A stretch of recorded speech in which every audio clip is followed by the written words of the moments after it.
a massive news day in Washington as Trump meets with Biden and a string of appointments. Tell us about Donald Trump's new picks for his cabinet.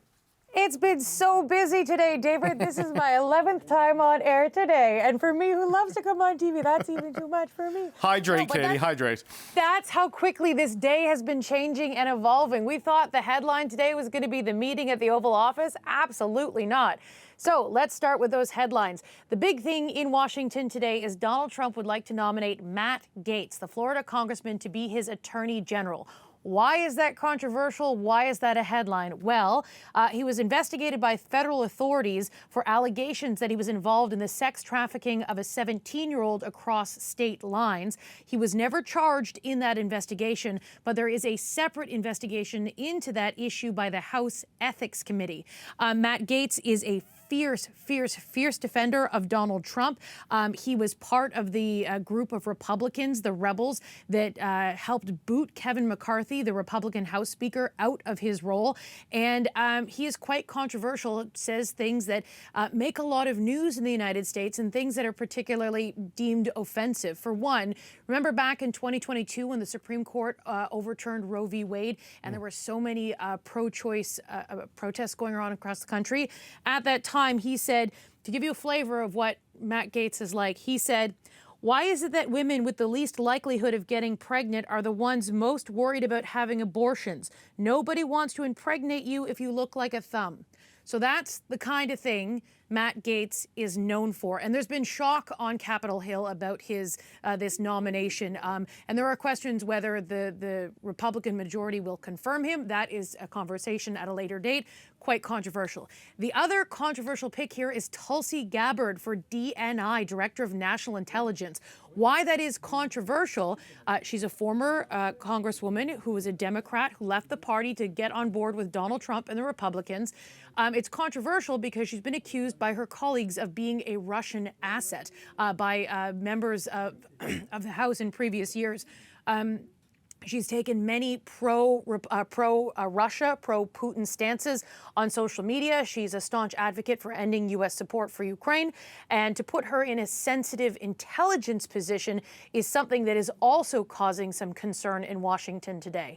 And, David, we haven't even talked about the pick for Defense Secretary Elon Musk and Vivek Ramaswamy, but it's been a very busy day so far in Washington. Yeah, and just you're right. We haven't talked about those, but you know, the Defense Secretary is a former Fox and Friends host with a military record. Said a lot of interesting things. But just to underscore the Tulsi Gabbard, Matt Gaetz points of view. Tulsi Gabbard has stated publicly she thinks it was NATO that provoked the Ukraine invasion by Russia by expanding eastward. And Matt Gaetz, as Attorney General, will be leading the Justice Department, which is the very department that was investigating him in that sex trafficking investigation that you mentioned, right? Like that's how bizarre this is. Deeply partisan. However, it's getting a lot of attention and it's raising a lot of eyebrows. However, these are people who are loyal to Donald Trump, and Donald Trump rewards loyalty.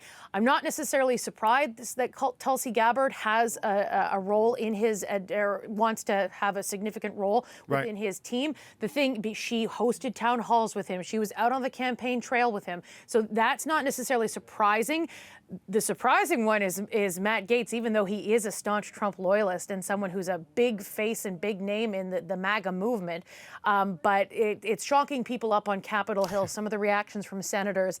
It's been something. There have been some swear words up on Capitol Hill. Yeah, the confirmation, if it gets that far, is going to be fascinating. Because you mentioned what's happening on Capitol Hill. Trump's been in Mar-a-Lago kind of since he won, but he was in Washington today. And this was a big day for Republicans because the Senate and the House is theirs, and they're figuring out who's going to run it.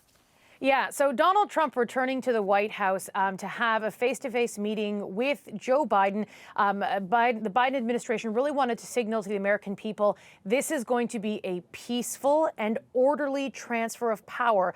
The White House press secretary saying this is about respect for the American voter, respecting their wishes. And so Donald Trump was invited to the White House today. You heard them exchange some pleasantries. Behind closed doors, they met for nearly 2 hours. Both of their chiefs of staff were a part of that meeting. The White House press secretary says that Donald Trump came with a list of detailed questions and asked those questions.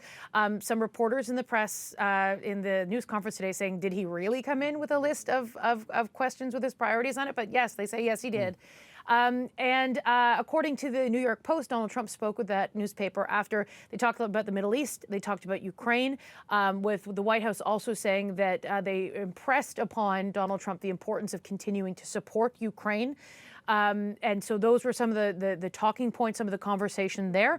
There's going to continue to be cooperation to ensure this is a smooth transition. Now, this is just one sort of highlight for Donald Trump today. It's been a big day for Republicans. Yeah. So you have him returning to the White House. Today, the majority of American news outlets are now projecting that the Republicans will maintain control of the House. They had a slim majority before. It's looking like they're going to have a slim majority again. And we already know they have control of the Senate. So when the House, the Senate, and the White House are all controlled by the same party, it allows them to move quickly to implement the changes they want to make. So Donald Trump's agenda can make its way through the sort of the legislative process, and it can move a lot quickly, a lot faster, and there's less need to compromise because you don't need to bring Democrats on board. So look for this to be a very efficient sort of session of lawmaking because there is so much control by Republicans. The American voters have spoken. They chose this, and so Donald Trump is going to implement those changes that he campaigned on.